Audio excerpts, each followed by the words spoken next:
ये दोनों धन है, मोहनदास जी महाराज और रामदास जी महाराज। और उनके परम सानिध्य में जिस प्रकार से इन्होंने पिछले कई सालों से सनातन धर्म की सेवा की है, विशेष रूप से जिस प्रकार सनातन का मूल मंत्र है गीता, गायत्री, गोविंद, गोमाता, गंगा, तो गोमाता की जो सेवा नीमच धाम में हो रही है आप सब लोग जानते हैं। साथ पिछले कुछ समय से यहाँ पर इतनी सर्वश्रेष्ठ गौशाला में गोमाताओं की सेवा हो रही है, उससे ये सर्वविदित हो रहा है, उससे ये स्थापित हो रहा है कि इन दोनों गुरु भाइयों की देख रेख में, इनके सानिध्य में गोमाता की सेवा निरंतर होती रहेगी। और कुछ दिनों पूर्व ही एक बहुत ही अच्छी विशाल नंदीशाला की यहाँ स्थापना हुई है।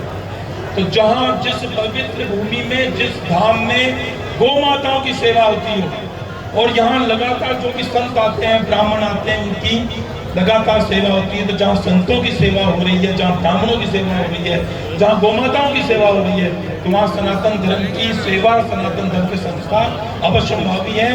सारे संत समाज की ओर से मैं आप सब लोगों को भगवान की आप दोनों पर कृपा बनी रहे, ऐसी मंगल कामना करता हूँ। दूसरा, जैसे ही रामदास जी की चादर पोशी हुई और परम पूजनीय खोजी दाराचार्य जगत गुरु राम दास जी महाराज ने, बलदेवाचार्य जी जगत गुरु बलदेव दास जी महाराज ने अपना मार्गदर्शन को दिया। प्रकृति प्रसन्न होकर के अमृत के रूप में यहाँ वर्षा के रूप में स्थापित हुई। वो जगह जहाँ पर वर्षा ऊपर से प्रकट होती है तो अपने आप वो कार्य महासिद्ध हो जाता है, महाशुभ हो जाता है।